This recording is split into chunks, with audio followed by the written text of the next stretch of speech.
There's no place to escape to. This is the last podcast. On the left. That's when the cannibalism started. What was that? I'm just trying to stretch out my mouth. What I've been doing is a new sort of vocal exercise before I come in and record for the show is that I try to take a whole apple and jam it back as deep as I can into the back of my mouth so I can form, because that's what we used to do in school with, I had a teacher named Mr. Riggers. Was he a pig? What? No. He was a big man. He didn't actually have a room in the school. He had this old shack that he called it his own school, and he called it Mr. Riggers Academy for the emotionally desperate. And I was like, what? I went over there, and what he would say to me, he'd be like, boy, if you want to speak as clear as humanly possible, I want to take this tennis ball and want you to shove it back in your mouth. I want you to speak around a tennis ball. And so I did that for a while, and then he wanted to move on to some sort of deeper personal classes at night. Like a ball gang? Yeah, he said to meet him at this hotel, this place called the Chateau de Bebe, outside of Tampa, Florida. And he said to go over there, and he said he was going to teach me advanced classes, but then I started working at the video store. So, oh, man, so you never got to rotisserie level. That's so sad. Welcome to the show, everyone. I'm Ben Kissel. That's Marcus Parks. With us, as always, there's a fella here. If you want to speak clear, but I need you to do sweet, young ginger. You got a soft chin. I like it. Let me wiggle your chin. Yeah. Okay. Now, if you want to sing like a bird, I do. I want you to take this Lincoln kielbasa. Oh. All right. Now force it way down. Now let it hit the uvula. Yeah. All right. Now get it. Now you're about to choke. Right? Well, I'm going to do is slip it past where you're going to choke. You like it? I can sing. Yes, I can sing. Thank you so much. It's beautiful. I knew everyone said he's a pervert, he's a bastard, he's a rapist, but I knew I could make a beautiful singer. It all works. Clay Aiken has graduated from my school. Taylor Swift. It's all very been shady. To my school. It's just him. He sleeps under a shower curtain, and he doesn't wears nothing but unitards and shit. Right. But he's actually an amazing vocal coach. It just everything sounds like he's about to rape you. We're not here to discuss musical theater. We're here to discuss something far less disgusting. We're talking axe murders. Woo! God damn! Love it. Oh, I just want to shotgun a beer and I want to stick my balls in a hot tub. Do it, dude. Yes, the official last podcast on the left band, Iron Maiden.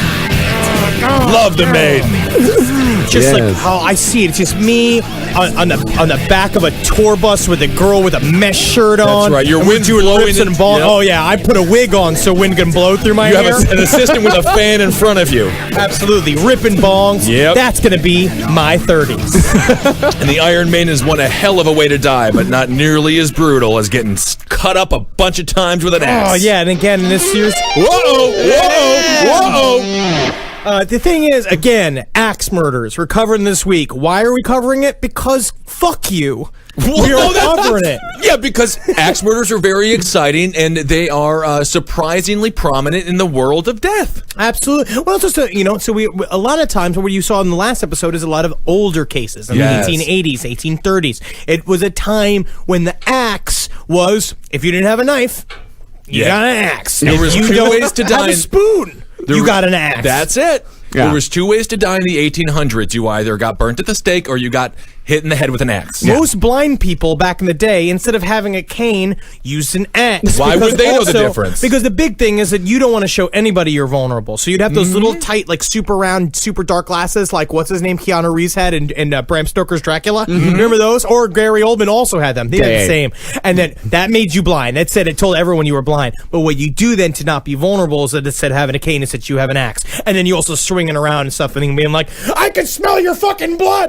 That's right. And those, when you lose one sense, you gain another one. So that's why their nozzles were so good. It's not true, but it is true. In the world of Daredevil, it's true. No, that is, if you blind people can hear your heartbeat as you sit. I swear to God, I watched it on ESPN. That is true. They do have heightened senses. They do. That must be fucking annoying. Well, yeah, it's a world of hell, but nonetheless. Yeah, I'm sure people are probably asking, like, okay, Lizzie Borden. Why aren't we covering Lizzie Borden? You know why? Because it's fucking boring. It's a boring story, and it's actually not even necessarily true, correct? Well, I mean, Quick recap. Who's Lizzie Borden? Lizzie Borden. I mean, everybody knows the whole, like, Lizzie Borden gave her father 40 whacks, blah, blah, blah, blah, blah, all that. It's a great rhyme. That's the only reason why the Lizzie Borden case persisted throughout history is because it's a great rhyme. She didn't kill anybody. She didn't kill her mother. She didn't kill her father. The most interesting thing about it is that that one of the theories is that she killed her parents because her mom caught her in a lesbian tryst with the maid. The one thing we learned from Johnny Cochran during the O.J. Simpson trial, if you can make a rhyme, they did not commit the crime. So, no, Lizzie Borden's innocent. And it's also weird that people also sometimes call a vagina an axe wound. So it would be kind of interesting that you could say that she actually punished them, giving them axe wounds all over their body just because of how much she liked vagina. Right. So God was the first axe murderer. God was the first axe But then they lived, and they're like, I guess you'll be a woman now. Yeah. No, but then no, he made a vagina, and he's like, that is beautiful, that is powerful, it makes you a deep person, and I love to look at it. All right. Creepy God. Creepy God. All right, let's get into some other creepy stuff, Marcus. Let's start with Frank Fernando Jones. It was June 9th, 1912, Children's Day at the Presbyterian Church in Valaska, Iowa. Frank Jones was a 57-year-old merchant who had obtained a John Deere franchise in Valaska, Iowa, a small farming community. The franchise was a cornerstone of a hardware emporium known as the Jones Store. Okay. And so by 1898, it was so profitable that Jones had enough money to build the biggest house in town. He was also wealthy enough to found, along with a few friends, the Valaska National Bank, and all of this wealth enabled him to make a Senate run in 1912. Well, it sounds like a senator is about to get murdered hardcore by an axe. Interesting. An axe? Oh, yeah, that sounds about right, Mr. Zabrowski. I think a senator is about to get an axe wound. But the road to success was not without its share of heartbreak, for Frank had an employee, a man named Josiah Moore, who, after years of loyal service, demanded that he needed to be paid just a little bit more. Yeah, give the guy some money. Frank refused, Moore quit, borrowed some money, and opened another hardware store across the street. And that is just fucking straight up asking to be murdered with an axe. Oh, yes it is, Mr. Zabrowski. This reminds me, there's a feud in the Midwest between the Fleet Farms. There's a Blaine's Fleet Farm and a Mill. No, there's a Mills Fleet Farm and a Blaine's Farm and Fleet. Two brothers got into a feud, very similar. And so those brothers' combined weight is 2,000 pounds? Yes, they can't go on the elevator together. Yeah, and you know what? Josiah Moore also wrestled the John Deere franchise away from Fernando Jones. Wow, now he had to really work with the Caterpillar Company, and they were inferior until the mid-1990s. Mm-hmm. So do you all get a tractor history pamphlet when you grow up in Wisconsin? Yes. Do you want to know more about? Would you like to know about case tractors? No, I do. I cannot allow this to be on the podcast. We rarely change topic midstream, but it's Tractor Week. Last podcast on the left. Rev it up. We got big old tractors. And sometimes tractors got a nice seat on it when you sit on it for a while. Yeah, that's my favorite one. I named my tractor Sally after my mother. She died by getting hit by a tractor. That's a damn shame. It's wheat is growing. The tractors harvests the wheat. God, that brought me right back to a Wisconsin bar. I felt like I was sitting at a stool, and I'm totally engaged in that conversation. Making it even worse, besides just opening up a hardware store, besides just wrestling the John Deere franchise away from him, Moore also had an affair with Frank Jones's oldest son's wife. This guy has it coming. This guy has it coming for sure. He's definitely not cocky. All right, he walked into the office. He's like, I want to raise it. And he said no. And he was like, and then he basically made a little Sam Walton. And he's just like, I'm going to make my own fucking franchise, make my own company. I'm going to fuck your son's wife. Boom. Boom. Slam, slam, slam, slam, slam. That guy was rock hard all the time. Yes, that was a real American. I honestly have nothing but respect for the man up to this point. So on June 9th, 1912, on Children's Day, it was understandable that Moore, who had his wife, 4 children, and 2 of the children's friends in tow, steered clear of Frank Jones. Oh, yeah, of course. And it's Children's Day, which It just sounds like Christmas for molesters. It is disgusting. It is not. Yeah, that's Don't call a thing Children's Day. I looked into Children's Day just a little bit, and it's one of those trap days where they decide that, okay, this is the day that children need to be really drilled with the knowledge of Jesus Christ Right. all day long. They have celebrations, and the main event at that Children's Day was a traveling preacher named Reverend Lynn George Jacqueline Kelly. I don't like them. Children's Day is very creepy and it's manipulative. It's like when my parents told me I had to go to a fat camp as a kid. I was like, it'll be full of truffles and candy. But no, they want you to work out and not be fat. No, it wasn't called a fat fantasy camp. Yeah, that's the problem. So Reverend Lynn George Jacqueline Kelly was 34, married, an immigrant from England. It was said that he spoke so rapidly during his fire and brimstone sermons that anyone close to him was likely to be covered in saliva. Hi, you liberals believe in Jesus Christ. Peril fire. Yeah, everybody. Put money in the till. Everybody. Oh, God, the Holy Ghost. Oh, my shoes fell off. Honey, I think we just bought a yacht in there. I'm fairly certain that was an auction. But his shoes, he talked so fast, his shoes became untied and fell off of his feet. Isn't that bizarre? He was short, 5'2", and a skinny little fella, about 119 pounds. He was known in the Midwest as the Little Minister. For some reason, I just see Marcus. I just see Marcus's like great-great-grandfather, like doing a wiry little man just reeking with sweat, smoking cigarettes and screaming about Jesus Christ. Oh, when you come on down to Jesus Christ's house, you know what's going to be there. You know what's going to be in the road. The good devil's going to be in the road. When the devil's in the road, you're going to have to walk over him. You're going to have to look down at the fork in the road. You're going to have to pull up that fork in the road. You're going to have to stab the devil in the throat. I tell you, Loretta, I don't understand a single word that the tiny preacher has said, but I appreciate his energy. They used to sell Jesus like they sell old Oldsmobiles in the 1980s, like a used car salesman just screaming at you, and you're like, I guess I better buy it. Oh, no, it's fire and brimstone, so he's just screaming about hell and the devil for an hour and a half. I grew up with the fire and brimstone preachers, and those were the most fun to watch because it was all nonsense, but people fucking took that seriously. Absolutely, and it's the most metal of all the religions. Oh, That's my right. God. It's something like, if you hear a fire and brimstone sermon, you're going to be hearing this. You better believe it, the devil's going to come for you the night time. I do. So, the Little Minister had been invited as a guest of the Reverend Mr. Ewing and would stay overnight at the Ewing household. But Josiah Moore, excited to meet the Little Minister, proudly introduced his wife, his 4 children, and the 2 little girls that were also in tow. Soon after, the group headed home, never to be seen alive again. The next morning, and really, this case, I'm surprised that this isn't extremely well. This is some in cold blood shit right here. Like, this is a case that I cannot believe is more publicized that a lot more people don't know about. Well, that's why we bring it to light. That's what we do we're here. doing. Yeah, that's what we do. Last podcast. So the next morning, a neighbor noticed and found it odd that none of the children were playing in the front yard. When a knock produced no answer, she called on a relative to check on the family. Inside the house, they found scattered across 4 bedrooms the bodies of Joe and Sarah Moore, their 4 children, and the 2 friends, all murdered in the night with Josiah's own axe. You messed with the wrong former John Deere dealer, buddy. Never own an axe.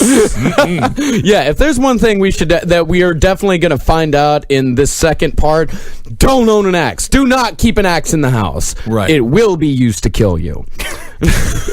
Guaranteed. I'm just going to buy one just so I know how I'm going to go. That's right. To get rid of those surprises. Well, most of them appeared to be hacked to death while they slept. It appeared that one of the young friends, Lena Stillinger, half undressed, had either been awakened by the slayings or had been moved by the killer after the murder. So now this is definitely... So basically they found that they don't put it in as probably gory a detail as we normally would say. Right. But she was probably... The body was molested. the body was definitely molested. Yeah. It was molested. So they now know that this crime had definitely a sexual motive. Well, that's what they went for. That's what they went for first. They went for the sexual motive. as it, the sexual motive definitely being established with the killer murdering the other 7 people in the house to take away the possibility of the molestation being discovered. A different theory was put forth, however. That one was that the sexual one was put on the back burner. The target for the attack had been Joe Moore. That was the main theory they were working with, and the others were merely collateral damage. But there were no clues and no solid leads that the local police department could find. So the Moore family brought in the Burns Detective Agency. Yeah, because these cops are about to call natural causes on this thing. They just walked in. They're like, there is not a clue around. There's not a bunch of blood splatter or a whole history of violence between him and this other guy. I gotta say this. Well, obviously the father was learning to juggle. Right, what he did was that, and when you get sick of the bowling pins or when you get sick of the oranges, the next thing you want to do is you add a level of violence in order to increase your showmanship. What I can see here is this is a flurry of accidental juggling going awry. It's just such an honor to be your deputy sheriff, and I hope one day to be such a good sheriff as you. Bet you $5 is suicide. Shut up, Toeless Jimmy!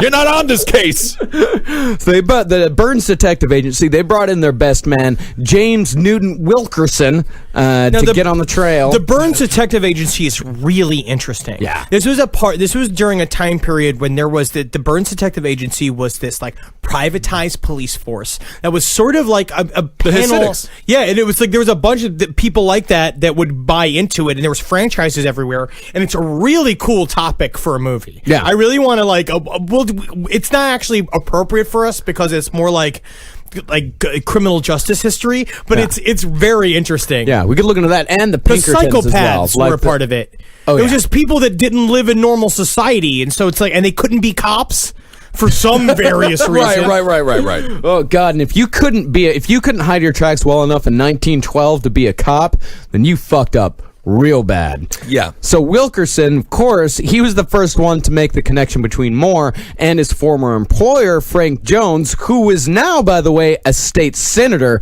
He looked into the lives of Jones and Jones's son, Albert, famously cuckolded by the victim Moore. Wilkerson found the name of a man whose wife, daughter, and in-laws had been killed with an axe in 1911. Holy Lord. The name of the man, William Blackie Mansfield. Now, was he Irish? I don't know. Do you think? Was his, I wonder what his deal was, huh? Blackie Mansfield. Blackie Mansfield. I still can't get the idea out of my head of just every single detective scene somebody pops in, $55, it's a suicide. I just like that idea. So Wilkerson theorized that Mansfield had been hired to murder Moore, but had, quote, went crazy in the process. Mansfield was taken to Iowa, where he faced a grand jury, but they failed to indict him. Mansfield actually filed a suit against the Burns Agency for false arrest and won. Jones tried the same, alleging slander, but lost because a lot of the residents in the town believed that Jones actually did have a hand in the murders, despite the lack of evidence. So he was tried in the court of public opinion and lost. And how old is Jones at this time? Because this is a real physical feat on par with Ted Bundy going into the sorority house at FSU when he got the 4 chicks nearly dead, well, 2 dead with the log. He did it. He's about 58, 59. He did not do the murders. He did not do the murders. No. Someone went in there and did the murders for him. Sure. But 7 people with an axe, and most of them not woken up except for the final 8 people with an axe. 8 people with an axe in one sitting. That's a lot. That's a very difficult thing to do. Absolutely, especially because you have to be like Gimli with that axe to be killing like 8 people in a row. Did Gimli do it?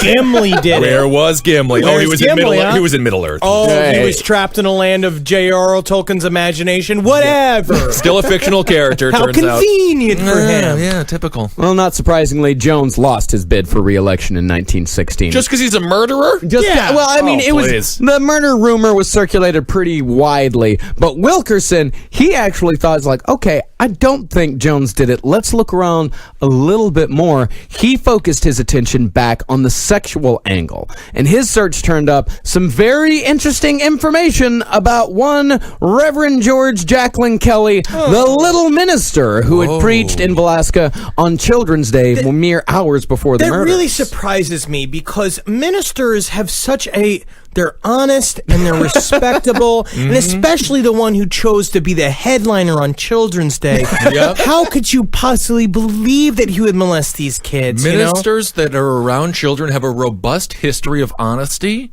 and overall purity. It's not like they look around all these kids and think about them like their fucking sets are like little plump little, cherry tomatoes, and all they want to do is play with them and then maybe strangle them so they can play with them until they're fucking just a pile of bones. Yeah. Most ministers don't think that. No, they don't want to play salad bar with the children's body and just they don't slowly want to play pet the pickle with all these kids. Never in 1,000 years. I know it. They're great. So we should just stop now. I can't believe he's innocent. He's innocent. It was discovered that Kelly had been convicted of sending obscene letters to young girls in which he asked them to type for him in the nude. That's the most perverted thing I've heard of. Yes. I think it's even more perverted because it seems more innocent than other, but it's very gross. It's also the click-clack of a typewriter and him just staring at him being like, hey, honest, Chris, you're going to type faster. Oh, my God, I love it, Jesus Christ. Come over here and sit on my lap and sweet little girl here. I'm sucking your feet. I want you to type like the devil is on your heels. I want you to type like the devil is all up in your butt, and that butt is on fire. Type.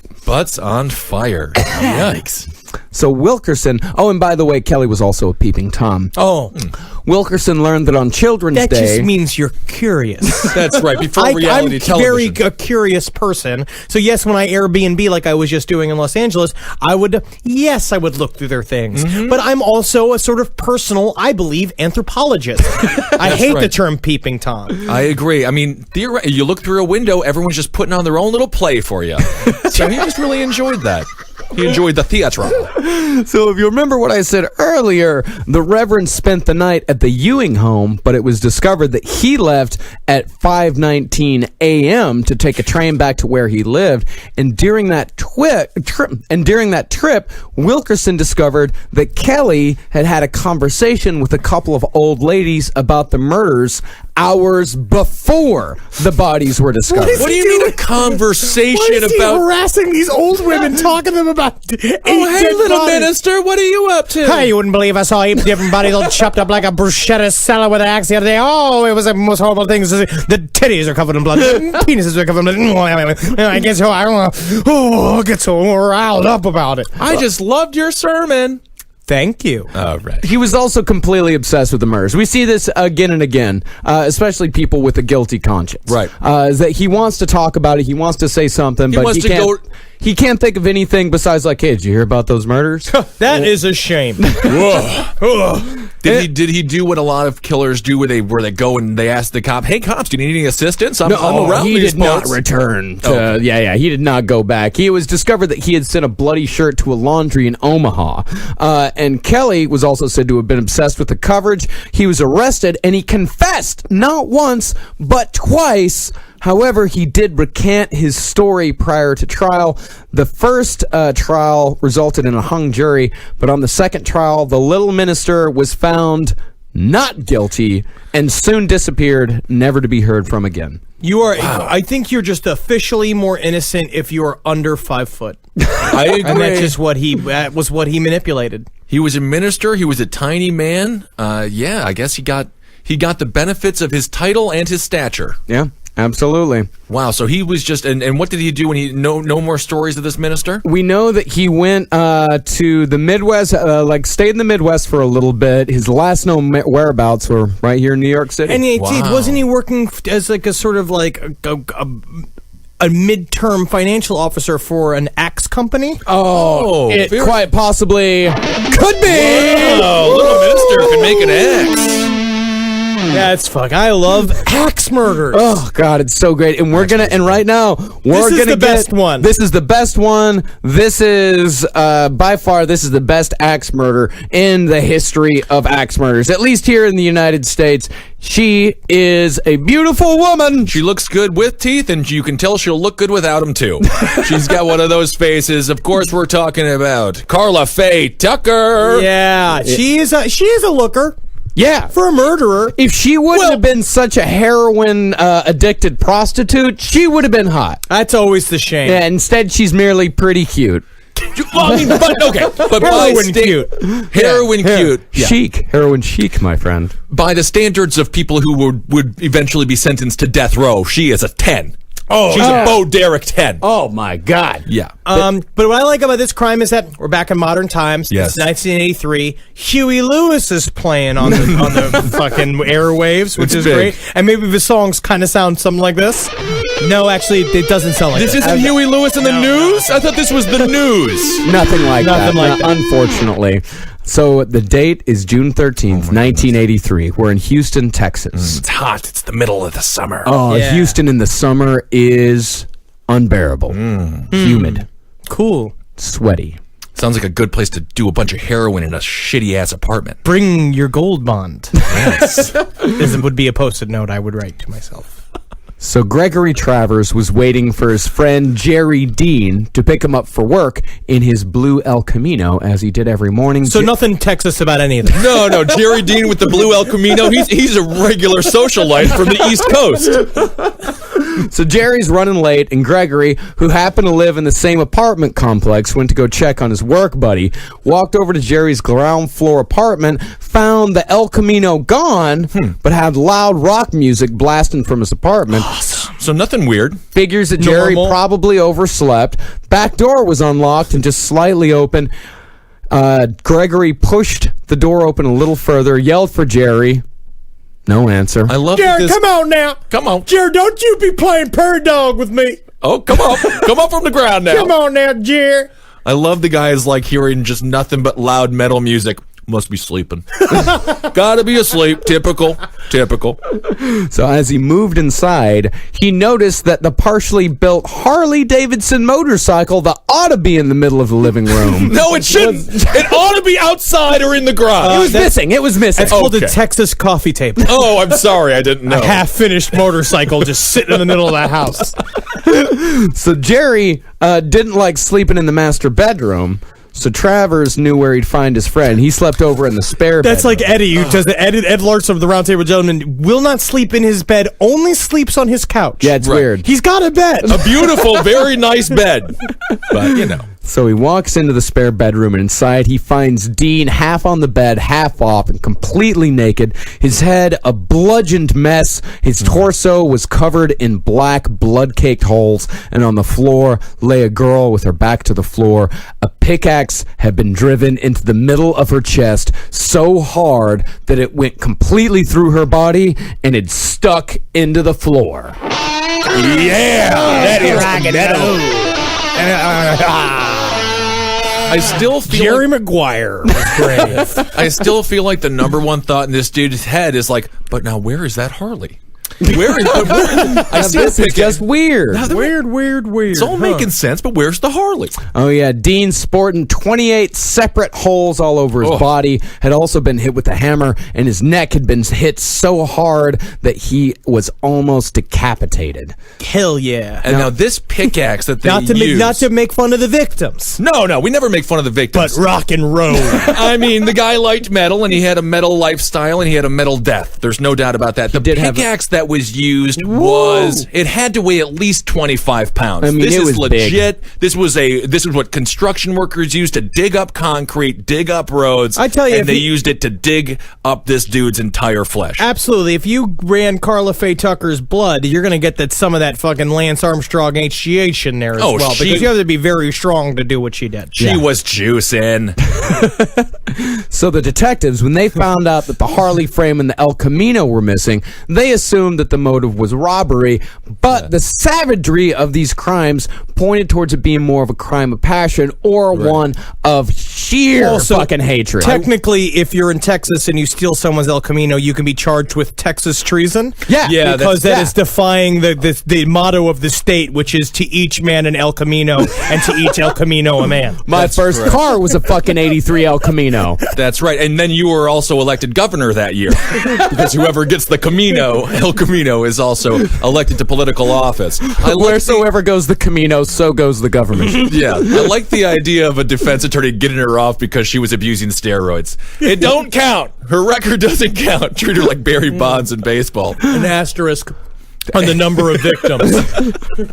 Well, they thought that it was either someone who knew the people and hated them, or that it had just been the work of bikers who the Houston Police Department regarded little more than animals. Sure. And if you've ever read Hell's Angels by Hunter S. Thompson, you might fucking think a little bit the same. You've read it, right, Henry? Oh, I've literally read it 6 times. Well, the problem with that generation of bikers too was that they discovered acid really hardcore, and they kept doing acid way past the hippie times. Like basically, when they were started hanging out hippies, they got acid, and then acids made bikers really weird. And highly unpredictable. That's what happens with every single cool drug. It gets co-opted by very mean-spirited individuals who take it to another violent and they're all level. doing angel dust. They're very. Right. These are not. Yeah. You know, They were they don't raping a have lot of accountants. They're not doing their taxes. No, these guys. this whole thing is very firmly rooted in biker culture. I didn't realize that Houston had a large Hells Angels population, though. I mean, they weren't really Hell's Angels. They were just fucking bikers. I see. Like, they were bikers into the biker lifestyle. Most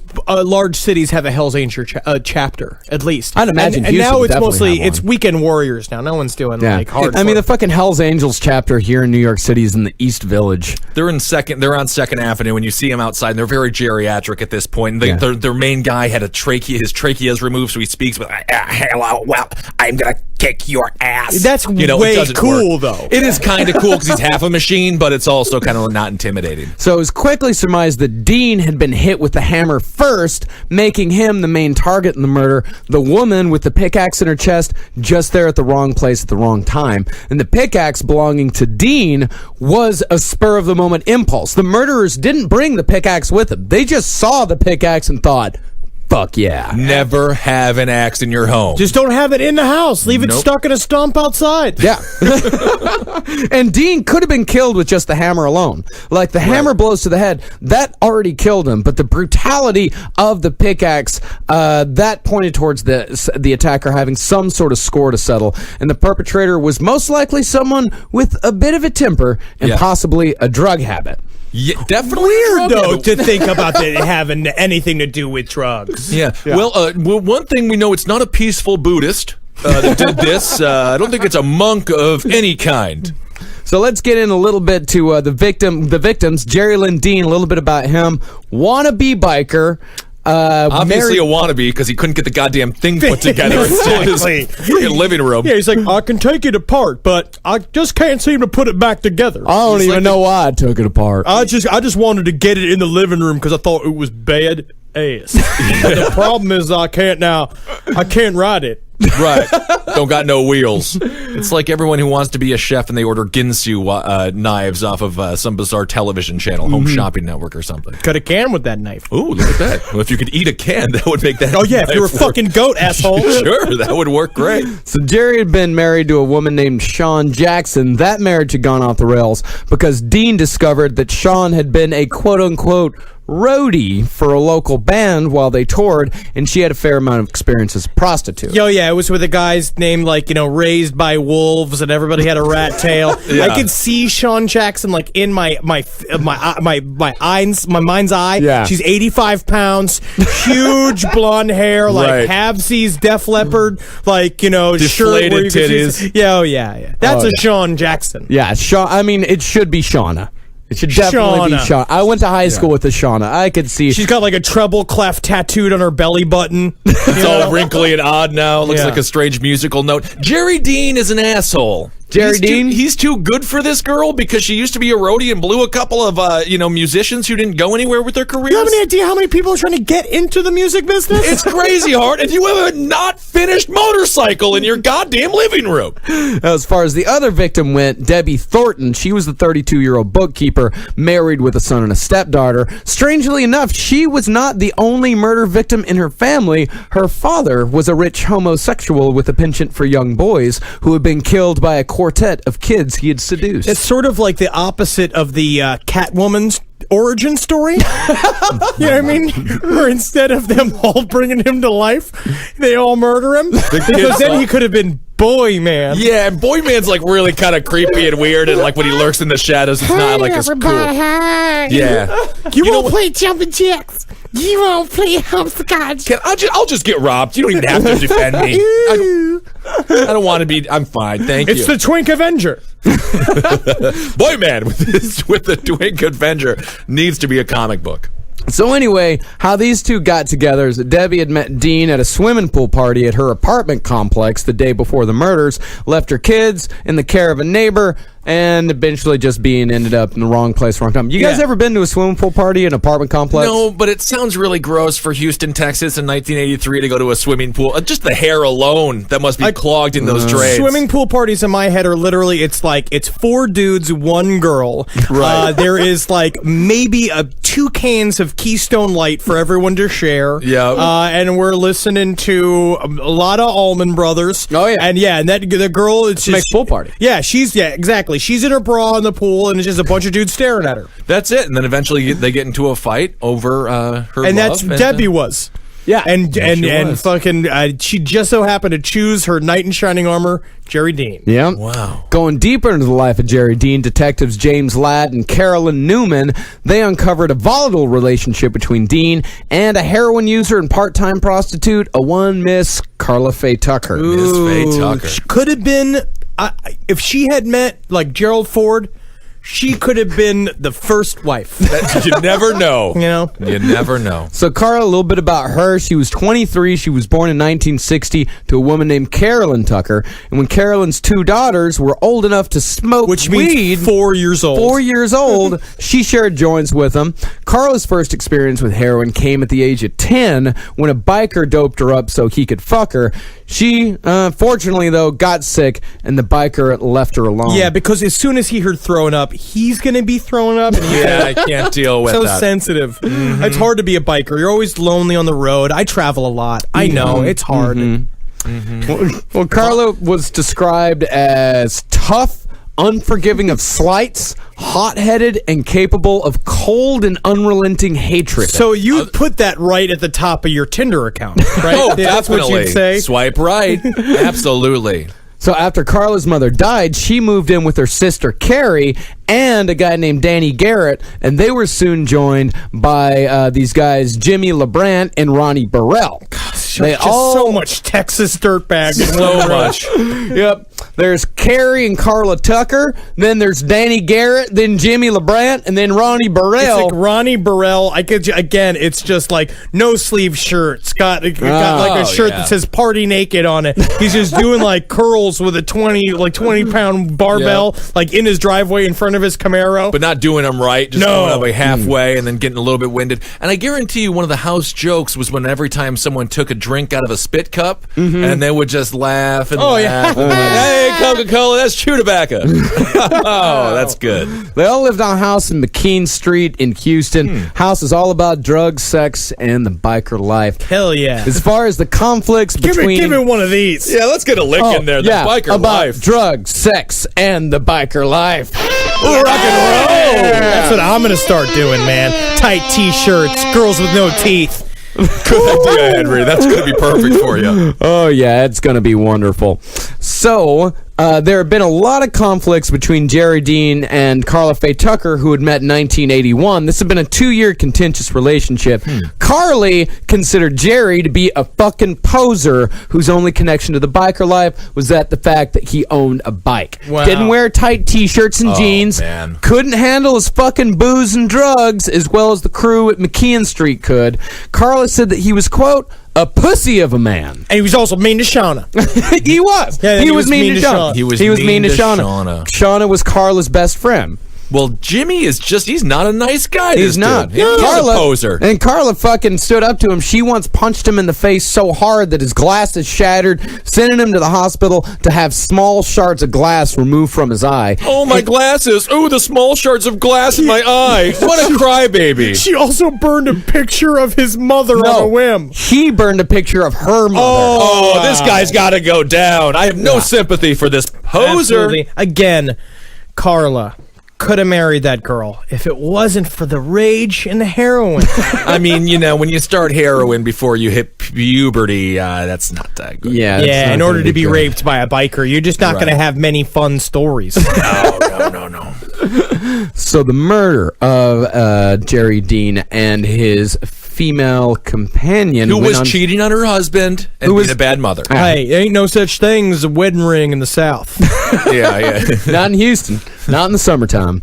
So the murder went unsolved for a month and 5 days before a detective named J.C. Mosier, who wasn't even assigned to the case, got a call from the ex-husband of one of his high school friends. I can definitely see. So, he got a call from, it was Douglas Garrett, the boyfriend of Carla Faye's sister, Carrie, and the brother of Carla Faye's boyfriend. A bit incestuous. Yeah. Oh, yeah. I feel like A when little you bit. give somebody a ring in the South, it just means you gave them a venereal disease. Yeah. Like, I gave her the ring. But I also Yeah. feel like Douglas Willis just sat there and he was just sucking on a Lone Star and was like, well, guess I better call police. It's just like, it was just like nothing spurred it. He just sat there like watching fucking like Johnny Carson reruns.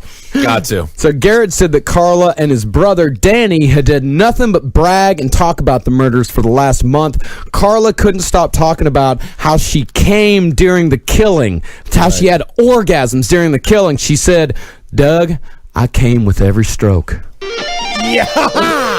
Fuck yeah. Oh my goodness! I mean, how do you even do that? How do you come while you stab somebody? Are your thighs rubbing together? They're Don't having a you great need some- time. It's all about how, I've heard tell of women say that they make themselves orgasm just by thinking about the things that they got to get the juices going. Go to LP on the left. It's on at LP on the left. And lady fans, let us know if that's a possibility on If you- Twitter. If you've murdered someone with an axe and you had an orgasm during it. Let us know. Let us know if you've done it, and let us know if you had an orgasm while you did it. She told her sister Carrie that she, quote, got a nut every time she picked Jerry. She got a nut. I got a nut. I got a nut. Oh, this woman needs different. She needs different influences. She needs a strong female influence. Absolutely. She needs like a Sally Field. She does.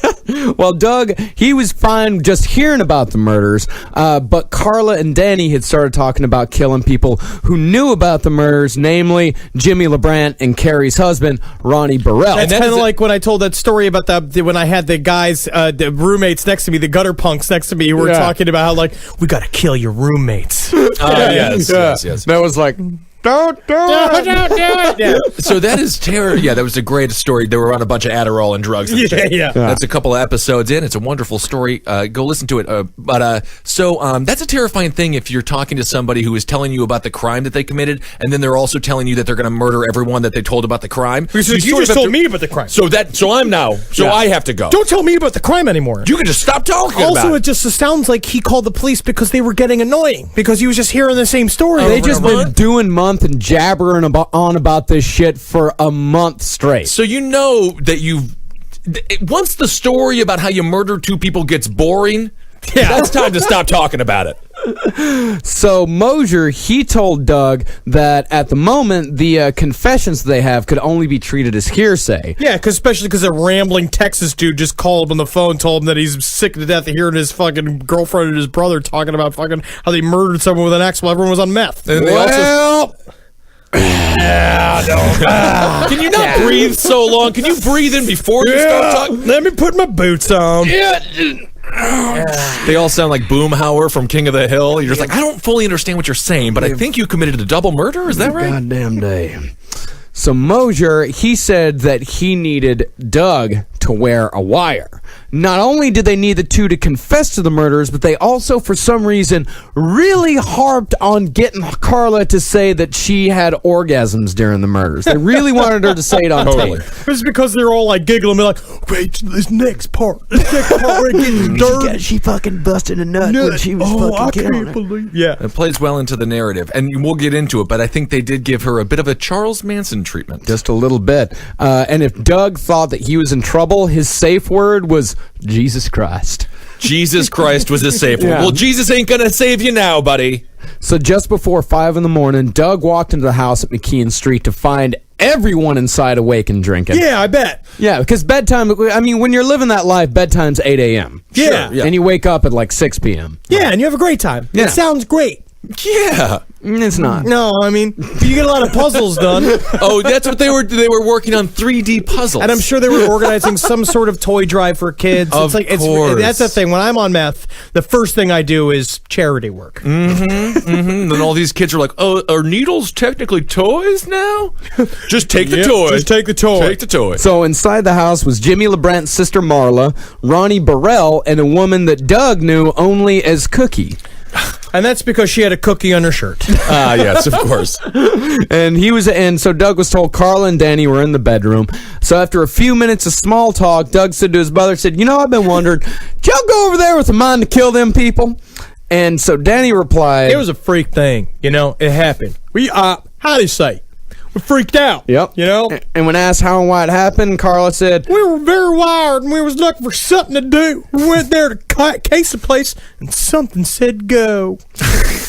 it was a lot creepier than that. Like, something said go. Something says go. Something said go. So we went in there, just stabbed him 26 Now you just sounded like girls I fucking went to high school with. That's who she was. She really was someone that you probably could have gone to high school with. And Shauna did disappear like a few months into senior year. No one knows what happened. And who was that retarded girl you guys all had times with? Amanda. Mentally disabled, Henry. That's what you're supposed to call Texans. Come on, leave them alone. And about the pickaxe, Carla said between popping pills, she just said, it was there. It was there.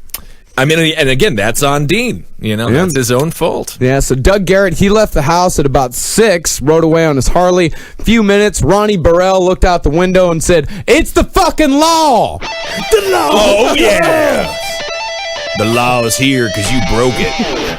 Everyone in the house was taken in questions, but no confessions were to be had that day. Joseph Magliolo, local DA, he had this to say about Tucker. Her attitude and the way she looked and everything about her was the personification of evil. Yeah, I mean, that's pretty fucking, The personification of evil. And while they did have the confession from The Wire, they needed a confession. To make the case airtight, they needed a confession that was written and signed. Everybody with these fucking confessions. Yeah, man, do some detective work. Yep. Surprisingly, though, Carla would be the one to talk as to why she confessed. She said, I wanted to tell the truth. I wanted the real story to be told. I had to do something about how sick-minded we must have been to think about something like this. And she just also got off on it, too. It's difficult to commit a double murder with a chick because they're always going to want the attention for it. Guys are just like, we can stay mum. Post it to Facebook. Post it to Instagram. What filter should I use on this corpse that I just stabbed 26 times with the pickaxe? Babe, can't we just have a memory that's our memory? Dude, it's like you don't even want me anymore. So part of the motivation for the murder had been the rumor that Jerry had put out a $300 contract to anyone who was successful in burning Carla's face off. Burning her face off? Yeah, $300 for burning her face off. I should have paid $300 to get that goddamn Harley put together. It just sounds like it's also like an improv suggestion. It's just be like, I'll give anybody how much? $300 to burn her face off. Burn her damn face off. I heard your suggestion. Thank you. Nick, can I get a season? Fall. All right. I hate that season. So in retaliation, Carla, Jimmy, and Danny decided, super fucked up on meth and tequila, that the thing to do would be to go and steal Dean's Harley parts and sell them. So Carla, so white trash. we're gonna go steal his. You know what we're gonna do? We're gonna go steal his fucking motorcycle part. Oh, that fucking poser ain't gonna fucking do that thing no ways. So we're gonna go steal him. We're gonna show that motherfucker who's boss. He want to burn this face off that I'm slowly burning him from the inside with crystal methamphetamine. I'm gonna go steal his car part. I'm gonna steal his motorcycle part, and I'm gonna sell him. So Carla, having kept them from a time that Dean had left him at her house, had a set of Jerry's keys to both his apartment and his El Camino. The original goal was just simple theft. Danny, he brought a shotgun along, but left it in the truck. Instead, he grabbed a hammer on the way in. See, that's just straight up stupid. Yeah. That's stupid. Because a shotgun is going to help you a lot more in a robbery than a hammer. Yeah. But a shotgun makes a loud noise, and the hammer, relatively quiet when it comes in contact with the human skull. But don't you feel like you need to be pretty competent at swinging a hammer in an attack formation? I think you just got to swing it a bunch of times and hope you get lucky. That's true. So as they walked inside, they heard Dean from the other room shouted, "What's going on?" And then Danny moved to the spare doorway of the room. Carla said, "I was right behind him. The light was out and the window was on the far wall, and there was a little crack in the curtains and a little bit of light coming in, and I could see the silhouette of a body that sat up. I couldn't see detail, faces, or Jerry's clothes, anything like that, but I could see the outline of everything like a shadow on the wall. And I walked past Danny and went and sat on top of Jerry. Carla," he said, "we can work it out." "Moving your dead, motherfucker!" Okay, never mind. And then Jerry threw Carla off and stood up. Carla looked and saw Danny's silhouette as the hammer came crashing down on Dean's fucking head. Dean Dean fell to the floor, started gurgling, and Tucker said, I kept hearing that sound. All I wanted to do was stop him from making that noise. So I looked, and I seen a pickaxe against the wall. I reached over, and I grabbed it, and I swung it and hit him in the back with it 4 or 5 times. Oh, man. And LeBrant, who was along with them, the only one who didn't participate in the murders, walked in the room to find... What in the Sam hell? Never mind. Yep, he found Carla with one foot on Dean, trying to remove the pickaxe from his back, said that she was wriggling it.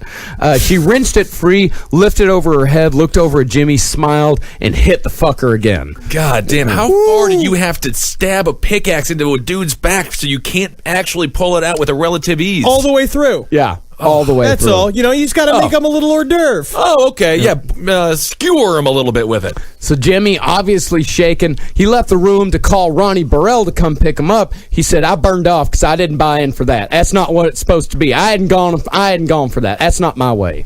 So meanwhile, Danny was loading the motorcycle parts into his Ford Ranchero. God damn. Doesn't anybody have a Honda? Doesn't anybody have a Nissan? What is happening? Then at one point, for reasons unknown, he returned to the room, took the pickaxe from Carla, and drove it into Dean's chest, and returned to his looting shortly thereafter. And it's at this time that Tucker finally noticed that there was another person in the room with her. What? This whole time? This whole time. And She everybody didn't know How that does the woman this was in the woman room. wake up during this entire She experience? just sat there pretending to be like they can't see me. Right. Well, this is stupid that they can't see me, so I'm just going to keep lying here. Yeah. She said that the woman's head was under a pillow, and she noticed that her body was shaking under the covers. She was scared. Yeah, and reacting just almost instinctively, Carla just fucking swung at the body. And when the axe embedded in her shoulder, the woman started to attack Carla. Hearing the commotion, Garrett came back to the room, pulled the two apart, and then just fucking left again. And the victim just sat in the corner crying, "It hurts. If you're going to kill me, just fucking hurry up." Danny came back, kicked the woman in the head as he removed the pickaxe. She was knocked flat on her back, and Danny plunged the pickaxe into the woman's chest with such force that it went clean through her fucking body and into the floor. Yeah, collecting butterflies. I don't know what that means. It's like pinning butterflies to a board. Oh, I see. Yeah. Right. Yeah, But it's a woman. And a pickaxe, not a little pin. It's more grisly. Yes. Yeah. Because if you do that with butterflies, you're a scientist and you're well respected. Mm-hmm. So the two grabbed the motorcycle frame finally and left. A little over a month later, the two would be arrested, tried, and convicted of murder. And being Texas, the death penalty was on the table as a sentence. Immediately. Immediately. Oh, and mandatory. They didn't even have to pretend like they weren't going to get the death sentence. Exactly. So both Carla and Danny were sentenced to death by lethal injection, although Danny died of liver disease in prison before he could be killed by the state. Carla would be the first woman in 135 years to be executed in the state of Texas since Chipita Rodriguez in 1863 was hanged for murdering a horse trader. Now, I really find this is really interesting. The controversy that came over executing her was, number one, because she was a woman, but also huge. because she became a massive born-again Christian. She became the face. I remember this when I was growing up. She became the face of the evangelical movement. And one area where evangelicals, they can be relatively sympathetic and almost liberal is when it comes to the death penalty. Yeah. That's why they're pro-life, because they believe it's a little person inside of there. Yeah, and she found God, and she took up aerobics and crocheting. And That is true. She did take up aerobics and crochet. Yeah, and she took the major leadership role on death row for Jesus Christ. She was the major minister there. Yeah, well, she even went so far as to marry her minister while on death row, a man named Dana Brown. Which there should be a law against that. Marrying ministers? In prison when you're on death row? Anyone can get married on death row. Anybody can do whatever you want. It's just how you swing it, bro. So, Carla Faye Tucker, yes, she was the face of the the anti-death penalty movement. She had supporters that included Bianca Jagger, the ex-husband of Mick Jagger. Ex-wife. Or ex-wife, yeah. The Reverend Pat Robertson and Pope John Paul II. Right. But it was all for naught, as in 1997, her last appeal was rejected. Her fate was laid in the hands of the Texas Board of Pardons and Paroles, meaning the final decision was made by the governor of Texas at the time, George W. Bush. And No, he had, George like, W. Bush would never murder nobody. There's a problem also back in Texas. I mean, like the governor would get his own executioner's hood, and it had the Lone Star flag on it, and he would do it all himself. No, W. You can't murder her with a pickaxe. Now, why can't I just kill her with a pickaxe the way she killed that woman? If someone wants to make me an executioner's hood out of the Texas flag, That's great. No, I would absolutely be make it. eternally grateful. Please help him be even more isolated from society. It's a great idea. Help Marcus make himself less wanted by everybody in society. That's ideal for all of us. that's how I like it. W. Bush, this was a lot of pressure on this guy because he was an evangelical himself. Yes, he was. And he was, again, with Pat Robertson, Reverend Billy Graham also came in defense of this woman solely because she was white and solely because they loved her hairstyle and they all kind of wanted to have sex with her. Yeah. Also, and then I fucking hate this press conference bullshit that he did, where basically when they announced that he denied the 30-day reprieve of Carla, he had said, sought guidance through prayer and concluded that judgments about the heart and soul of an individual on death row are best left to a higher authority. May God bless Carla Faye Tucker and God bless her victims and their families. Except you made the judgment to kill her. Well, they made the. I actually am with W on this one. It would have been hypocritical for him to let her off. Everybody else dies in Texas, and honestly, Carla Faye Tucker, she thought she was going to go meet Jesus, so I think she had a really good day. Yeah. Until she realized that that's not real. All these people are pretty stupid. Yeah, she was totally. I mean, yeah, she was okay with it. But yeah, I read an article that made a very good point about it. It's like if the name was Carl Tucker, no one would have given. No one would have fuck. cared. A little bit more pigment in her skin, she would have been dead long before these 14 years. Oh, yeah. And moments after George W. Bush made his announcement, Carla Faye Tucker was on a hospital gurney awaiting lethal injection. She closed her eyes, licked her lips, coughed twice, groaned softly. As Did she come? Not then, not anymore. No, Ben, she didn't come. Or at least it didn't say whether she... I don't know, Ben, do you think they fucking put two fingers up inside her dead pussy to check afterwards? I don't know. I don't know what they do. I don't know. She groaned softly as the drugs coursed through her veins, and she died at 6:45 p.m. Her last words were, I hope God will give you peace with this. Everybody has been so good to me. I love all you all very much. I'm going to be with Jesus now. I'll see you all when you get there. I'll wait for you. You telling me all I got to do is live an amazing life, and then when I die, I get to meet Carla Faye Tucker? Wow, that woman who murdered those two people with a pickaxe? Yes, I'll never have sex with a woman outside of marriage. If I get to meet Carla Faye Tucker... She's dulger and my favorite ex-murderer I've met. Wow. Wow. So she's she's dead. not going to heaven. None of that's real. No, she's just in the ground right now. Well, I guess you got. It's just really sad, in the end, if you end your life being executed by the state of Texas, it probably means you started your life by murdering someone with an axe. And what is that? It's rock and roll. So fucking rock and roll. Wow. Thank you again. We did it. So that concludes this episode of Axe Murders. 2-parters on axe murders. I feel yeah. like we could do another 2 in the future. I mean, there are definitely some stories that I didn't get to, but I'm sure we could definitely do some more. Yeah, I didn't even get through this entire book. Just Carla Faye Tucker was the furthest that I got. Had enough for 2 episodes, so we might do a 3rd in the future. That's perfect. All right, find us on Twitter at LP on the left, and I'm going to give a hail yourselves. Thank you guys so much for listening. Hail Satan. Thank you, Satan, for the gifts you bring, the strength that you give me. Thank you for making me rock hard and clever quick, and making sure I find good deals on furniture for my house. And thank you, Satan, for... I had a really very good batch of Thai food last night. So thank you, Satan. Yeah, it seems Satan's failing you. Right. Okay, right now. Okay. Help me. Okay, that's fine. Hail me. Is this I'll right? game. Support all the CCR shows, and we'll do a Magustalations. Yeah, rate and review on iTunes. Go to cavecomedyradio.com/Last Podcast on the Left to get your Last Podcast on the Left t-shirt. And yes, megustalations to you all. All right. Oh, do a Hail Geen. Oh, Halgeen. I think he did, Did he do one? Hey, Carla, I'm coming to see you, Carla. Oh, Henry, don't do it, Henry. Don't do it. For more shows like the one you just listened to, go to cavecomedyradio.com.